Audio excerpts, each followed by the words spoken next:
ಪ್ರಿಯ ವೀಕ್ಷಕರೇ, ವಿಚಾರ ವಿಜಯಕ್ಕೆ ಪ್ರೀತಿಯ ಸ್ವಾಗತ. ನಾನು ನಿಮ್ಮ ಕನ್ನಡಿಗ. ಚಾಮರಾಜನಗರ ಜಿಲ್ಲೆಯ ಚಿಕ್ಕತುಪ್ಪೂರಿನ ಸರ್ಕಾರಿ ಶಾಲೆಯಲ್ಲಿ ನಡೆದಂತಹ ವಸ್ತು ಪ್ರದರ್ಶನದಲ್ಲಿ ಎಲ್ಲರೂ ಬೆರಗಾಗುವಂತಹ ಸಂಗತಿಗಳನ್ನು ತಿಳಿಸಿದ್ದಾರೆ. ಸರ್ಕಾರಿ ಶಾಲೆಯು ಎಲ್ಲದಕ್ಕೂ ಸಹಿ ಎನ್ನುವಂತೆ ಆ ವಸ್ತು ಪ್ರದರ್ಶನ ಕಾರಣವಾಗಿದೆ. ಸಹೋದರಿ ಸ್ನೇಹಾರವರು ಶಕ್ತಿ ಮೀರುವಂತಹ ಶಕ್ತಿಯ ವಿವರಣೆಯನ್ನು ಹೇಗೆ ತಿಳಿಸಿದ್ದಾರೆ ಅನ್ನೋದನ್ನು ಸಂಪೂರ್ಣ ವೀಕ್ಷಿಸಿ. ಮೊದಲು ಶಕ್ತಿ ಅಂತಂದ್ರೆ ಕೆಲಸ ಮಾಡೋ ಸಾಮರ್ಥ್ಯ. ಶಕ್ತಿಯಲ್ಲಿ ವಿವಿಧ ರೂಪಗಳು ಬರ್ತವೆ. ಅದು ಯಾವ್ಯಾವ ಅಂತಂದ್ರೆ ಉಷ್ಣ ಶಕ್ತಿ, ಬೆಳಕಿನ ಶಕ್ತಿ, ಮತ್ತೆ ರಾಸಾಯನಿಕ ಶಕ್ತಿ ಬರ್ತವೆ. ಇವತ್ತು ನಾವಿಲ್ಲಿ ಉಷ್ಣ ಶಕ್ತಿಯನ್ನು ತಿಳ್ಕೊಳ್ಳೋಣ.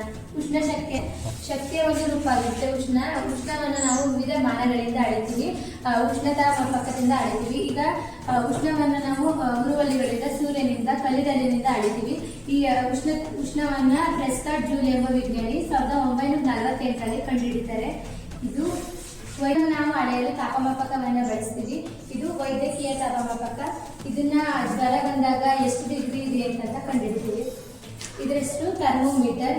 ಇದನ್ನ ಗ್ಯಾಬ್ರಿಯಲ್ ಎಂಬ ವಿಜ್ಞಾನಿ 1419ರಲ್ಲಿ ಕಂಡುಹಿಡಿತಾರೆ.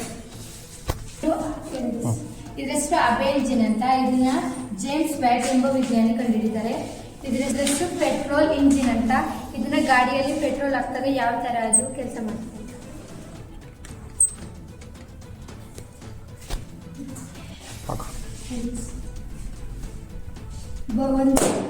ಗಾಡಿಯಲ್ಲಿ ಇದ್ದಾಗ ಅದು ಬೆಂಕಿಯಲ್ಲಿ ಇದ್ದಾಗ ಅದು ಹೊಡೆದೋಗುತ್ತೆ. ಅದೇ ತರ ಇನ್ನೊಂದು ಬಲೂನಲ್ಲಿ ನೀರು ಹಾಕ್ಬಿಟ್ಟು ಇದ್ದಾಗ ಇದು ಹೊಡೆದೋಗಲ್ಲ. ಯಾಕಂತಂದ್ರೆ ಅಲ್ಲಿ ನೀರಿದೆ, ಅದು ತಡ್ಕೊಳ್ಳುತ್ತೆ. ಉಷ್ಣ ಅಂದ್ರೆ ಬಂದಂತ ಶಾಖವನ್ನ ಹೀರ್ಕೊಳ್ಳುತ್ತೆ. ಆದ್ರಿಂದ ಬಲೂನು. ಸಹೋದರಿ ಅಮೃತ ವರ್ಷಿಣಿರವರ ವಿದ್ಯುತ್ ಶಕ್ತಿ. ನನ್ನ ವಿಷಯ ವಿದ್ಯುತ್ ಶಕ್ತಿ.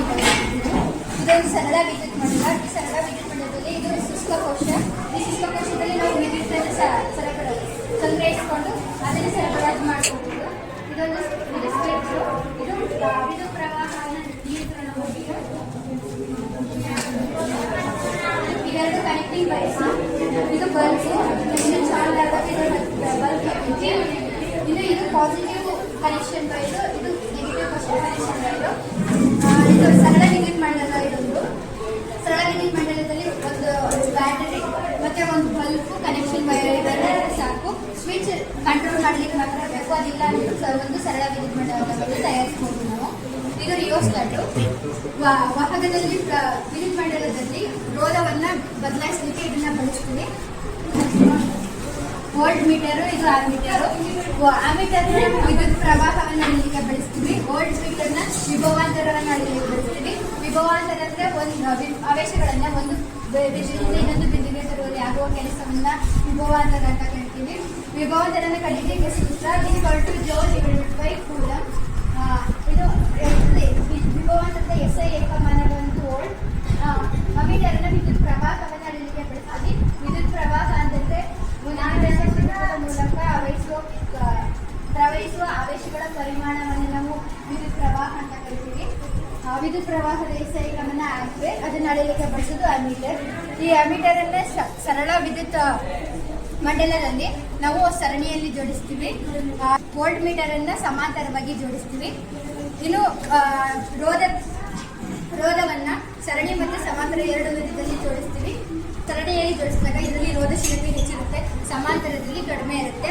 ಈ ಸರಣಿ ಜೋಡಣೆಯನ್ನ ಸೀರಿಯಲ್ ಸೆಟ್ಸ್ ಅಲ್ಲಿ ಮತ್ತೆ ಬೀದಿ ದೀಪಗಳಲ್ಲಿ ಬಳಸ್ತೀವಿ. ಸಮಾಂತರವನ್ನ ಗೃಹ ಬೆಳಕಿನಲ್ಲಿ ಬಳಸ್ತೀವಿ. ಈ ಬಲ್ಬ್ ಇಂದ ಇಲ್ಲಿಗೆ ಕನೆಕ್ಷನ್ ಇದೆ, ಇದರಿಂದ ಇಲ್ಲಿ ಕನೆಕ್ಷನ್ ಇದೆ. ಇಲ್ಲಿ ಏನಾದ್ರೂ ಒಂದು ಉಪಕರಣ ಹಾಳಾದ್ರೆ ಇವು 3 ಉಪಕರಣಗಳು ಕೆಲಸ ಮಾಡಲ್ಲ. ಯಾಕಂದ್ರೆ ಒಂದೇ ಕನೆಕ್ಷನ್ ಇರೋದ್ರಿಂದ ಅದು ಯಾವುದೇ ಉಪಕರಣ ಹಾಳಾದ್ರೂ ಅದು ಕಾರ್ಯನಿರ್ವಹಿಸಲ್ಲ. ಸಮಾಂತರ ಜೋಡಣೆಯಲ್ಲಿ ಒಂದು ಕನೆಕ್ಷನ್ ಇಂದ 3 ಕನೆಕ್ಷನ್ ಮಾಡ್ಕೊಳ್ತೀವಿ. ಈ ಸಮಾಂತರ ಜೋಡಣೆಯಲ್ಲಿ ರೋಧಶೀಲತೆ ಕಡಿಮೆ ಇರುತ್ತೆ. ಇಲ್ಲಿ ಒಂದು ಉಪಕರಣ ಏನಾದರೂ ಹಾಳಾದ್ರೆ ಎರಡು ಕಾರ್ಯನಿರ್ವಹಿಸ್ತವೆ. ಇದು ಬೇರೆ ಬೇರೆ ಕನೆಕ್ಷನ್ ಇರುತ್ತೆ. ಇದು ಗೃಹ ಬಳಕೆಯಲ್ಲಿ ಯಾಕೆ ಬಳಸಬೇಕು ಅಂತಂದ್ರೆ ನಾವು ಮೂರು ರೀತಿಯ ಫ್ಯಾನು, ಬಲ್ಬು ಈ ಥರ 3 ಕನೆಕ್ಷನ್ ಇಟ್ಕೊಂಡಿದ್ರೆ ಇದನ್ನೇನಾದ್ರೂ ಕನೆಕ್ಷನ್ ಮಾಡಿದ್ರೆ 3 ಸ್ವಿಚ್ ಆನ್ ಮಾಡಿದಾಗ ನಮ್ಗೆ ಅವಶ್ಯಕತೆ ಇಲ್ಲದಿರೋ ಅದು ಬಳಕೆ ಆಗ್ತಾ ಇರುತ್ತೆ. ಸಮಾಂತರ ನಮ್ಗೆ ಯಾವ್ದು ಬಳಕೆಗೆ ಬೇಕು ಅದನ್ನ ಮಾತ್ರ ಯೂಸ್ ಮಾಡ್ಕೋಬಹುದು. ಅದಕ್ಕೆ ನಾವು ಇದು ಗೃಹ ಬಳಕೆಯಲ್ಲಿ ಮಾತ್ರ ಸಮಾಂತರ ಜೋಡಣೆಯನ್ನ ಮಾಡ್ತೀವಿ. ರೋಧಶೀಲತೆಯನ್ನು ಕಂಡುಹಿಡಿಯಕ್ಕೆ RS R1 + R2 + R3 ಇರುತ್ತೆ.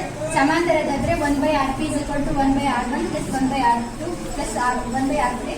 ಇನ್ನು ವ್ಯಾಲ್ಯೂ ಬಂದು 470 ವೋಲ್ಟ್ಸ್ ಇರುತ್ತೆ. ಇದು ಸಹ ನಾವು ರೋಧವನ್ನ ಬದಲಾಯಿಸಲಿಕ್ಕೆ ಬಳಸ್ತೀವಿ. ಇದು ಮಾಡೋದು